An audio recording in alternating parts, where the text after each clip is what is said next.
So let's try to derive Einstein's equation using Einstein Hilbert action. And usually the case is that when a theory is proposed, it usually is derived using action principle. That there is existence of an action, a unique action, well actually not action, Lagrangian, a unique Lagrangian, unique in terms of that it does, I mean it can differ by total derivative as you might have read in classical mechanics, but other than that it doesn't really depend on the trajectory itself. So so so given a theory, the practice is that you also derive it using an action principle. And this was actually already an established practice till by the time Einstein gave his equation in 1915. Hamilton already had given his principle of least action much before that. So actually it was Hilbert who started this, and he actually proposed the Lagrangian even 4 days before Einstein gave his own equations. So this action actually came earlier than the equation itself. There was some errors involved. I think it was 29th of March 1915. There were some errors involved and they were later fixed, and this whole Lagrangian and the action was actually called the Einstein Hilbert action. So the thing is that when extremized, this gives Einstein's equation, field equations. Now the question extremized with respect to what? Well, we see that everything here is a function of the metric itself. So the best way to find that where does this action extremize is to vary just the metric and find the corresponding equations. So because everything is a function of metric, that's the first point we can notice, that it's extremized with respect to the metric. The other thing you can notice is that this actually is the Ricci scalar. Now this is actually not Lagrangian but Lagrangian density, because this is integrated over the volume element. Now you see it's a scalar, so it's invariant under coordinate transformation, and you can also actually show that this whole thing is also invariant under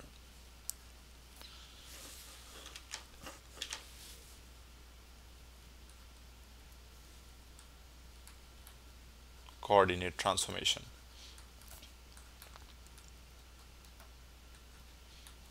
Well, d4x in 4-dimension d4x is not the volume element. This whole thing is the volume element.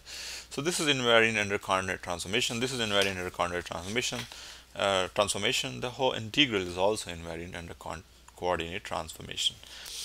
And that's the other thing. There's one more thing you can observe, is that the R, the Ricci scalar, and moreover this G, which is the determinant of the metric tensor, they both depend not only on the first derivative of the metric, but also on the second derivative of the metric. And one can actually ask, usually the Lagrangian do not depend on the second derivative of the thing that is being varied, like if the trajectory of like for example, Lagrangian usually has q dot in Lagrangians. The first derivative of the trajectory, it does not really have q double dot, because it has been observed that including q double dot actually has some problems. It actually creates a problem of unbound energy and things like that. So why second derivative of the metric? Well, it has been shown that actually the second derivative cancel out each other when we do the analysis, and one can actually show that a second derivative do not play a role in this action, second derivative of the metric. And actually it's called effective Lagrangian. The effective Lagrangian does not depend on the second derivative of the metric. This is a very interesting problem in physics, and this is something called Ostrogradsky formalism. Okay, so that resolves one of the things. So this is our action, needs to be varied under metric tensor, and which should result in Einstein's equation. Now how do we do that? Well, simply let's vary the action itself. When we do that, we can write this as, because there are two elements in the equation, both depend on the metric tensor. When varied, this should look like c cube over 16 pi g integral of d4x, vary the first part delta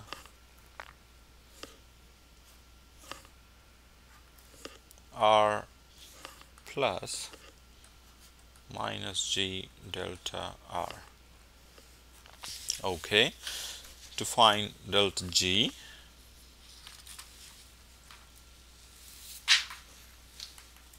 we know that we can write this as delta g something like this. Now g is what? G is the metric, the determinant of the metric tensor, which is a function of metric itself, and we know g is nothing but, you can write this as g mu nu m mu nu minus 1 to the power mu plus nu, where m is called the minor.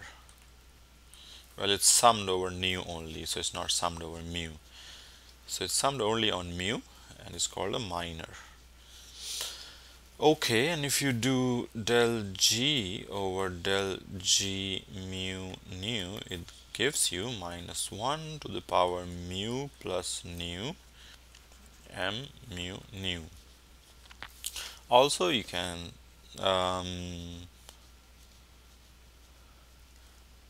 you know that g mu nu is nothing but the components of the metric tensor, and you can write like this.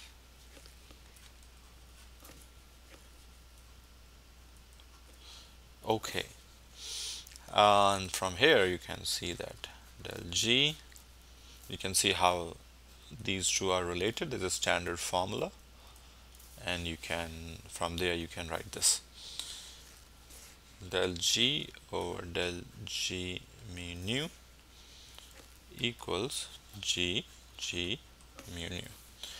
Now delta g becomes g mu nu delta g mu nu.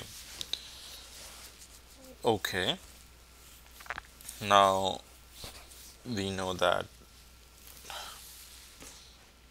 delta of g mu nu and g nu sigma, now you see this is nothing but, actually it gives you this is a constant, because you can find, I already have talked about this. This is actually a constant matrix if you express in terms of matrix, which actually can be written as delta sigma mu, four-dimensional delta function, and this is 0. And if you vary this from here, you get delta g mu nu g nu sigma plus g mu nu delta g mu, actually delta g nu sigma. And using this and the previous, by multiplying, let's multiply it first by g mu rho, so we get delta g rho sigma equals minus g mu rho g nu sigma and delta g mu mu. So we multiplied this by g mu rho. Okay, so 5, 15, 28, actually from these equations you can see that this becomes g mu nu delta g mu nu. Okay, and finally we get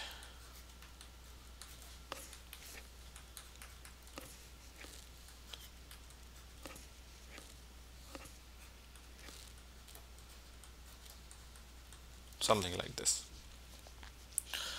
Okay, we can put it back inside the action, and this gives us, I'm basically recording it from a paper, but you can always derive it. I'm including all the steps. Delta G mu nu plus minus G delta R. So the first part is done, remains the second part. Now to find delta R, first of all we have to find, first of all let's remove all this. Now we have to find delta R. To find delta R, we know that this holds true. Well, actually let me not write everything. You can find it in any textbook. As a matter of fact, you can actually show all this instead of me writing everything, which is pointless. Let me just write delta R turns out to be delta R mu nu equals the covariant derivative of lambda delta lambda mu nu minus covariant derivative nu delta gamma lambda mu lambda. Okay, you can actually ask, why do we have covariant derivative? And the reason we have covariant derivative is because we are actually when we change our, so you see that R is actually this is actually Ricci tensor, and this is actually a function of the Christoffel symbols. So when you eventually you have to actually, to find delta R, you have to vary Christoffel symbols, and if you do that, you will see that actually this is what you end up with: lambda rho delta G mu rho. Actually it should be like this: delta of nu, I've skipped a lot of mathematics here, mu rho plus mu G nu rho plus delta of rho G mu nu.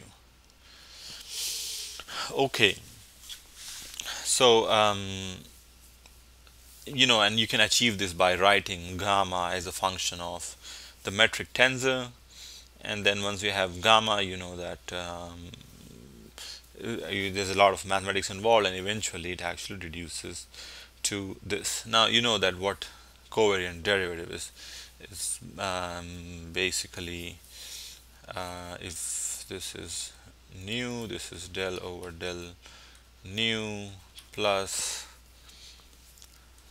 gamma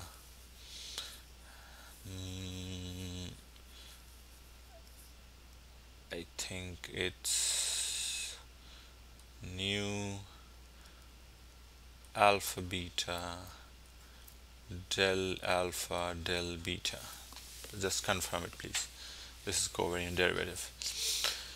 So, and you will see that when you write your gamma in terms of metric, then you will encounter these elements, and eventually this actually gives you this. Okay, I'm sorry, I'm not discussing every single thing.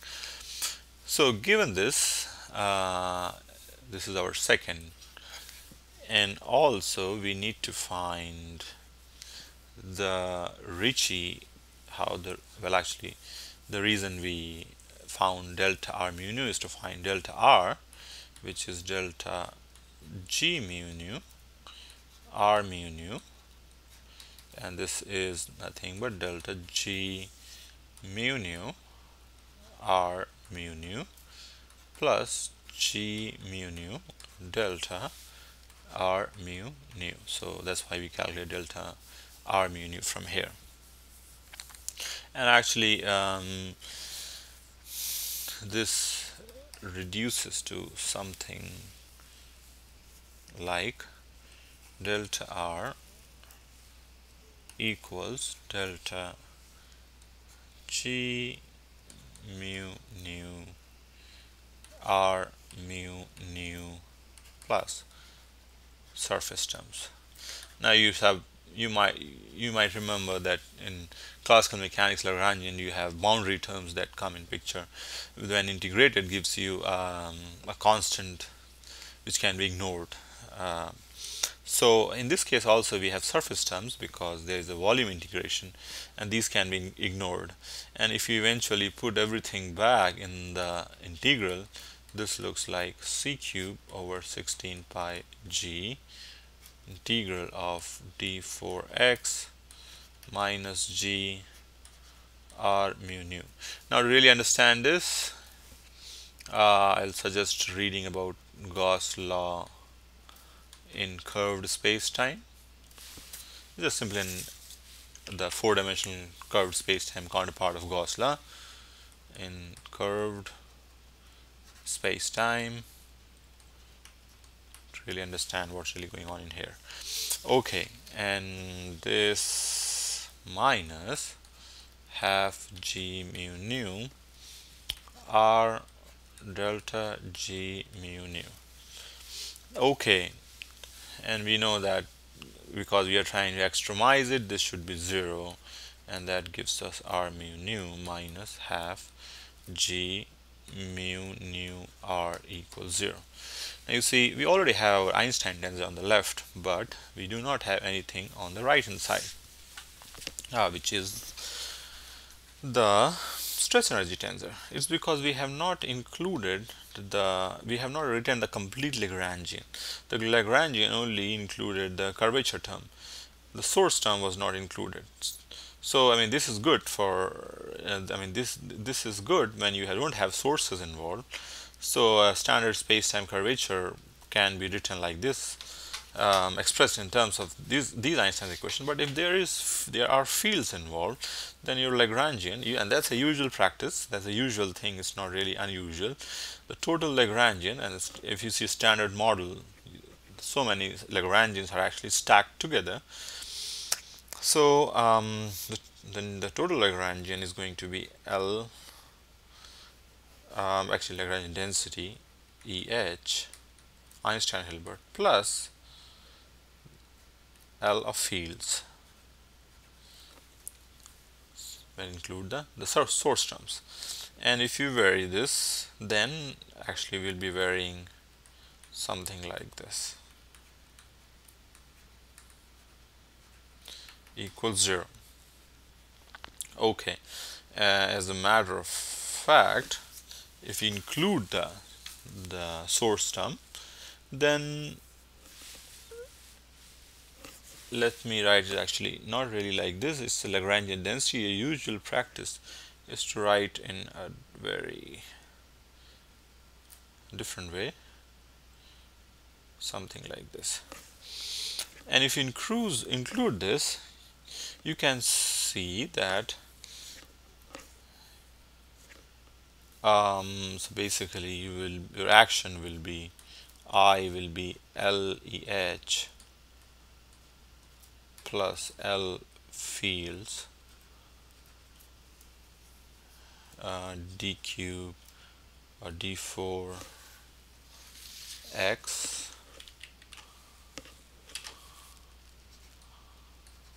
minus g, and delta I will be 0.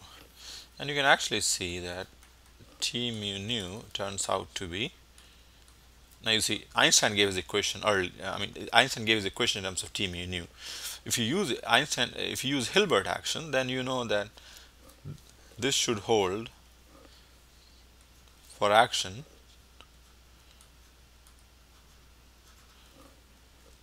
to give Einstein's equation.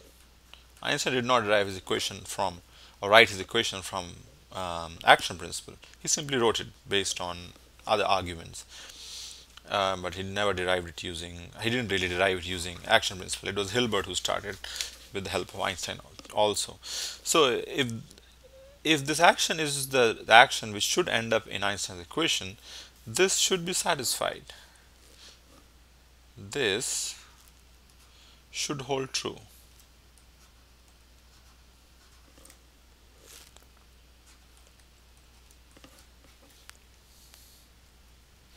And then you can actually write g mu nu, which is the Einstein tensor, equals 8 pi g, where g is the gravitational constant, c over 4, c is the speed of light, t mu nu. So we were able to show g mu nu equals 0 using the scalar the Lagrangian density, which was just the g scalar multiplied by some term, this term actually.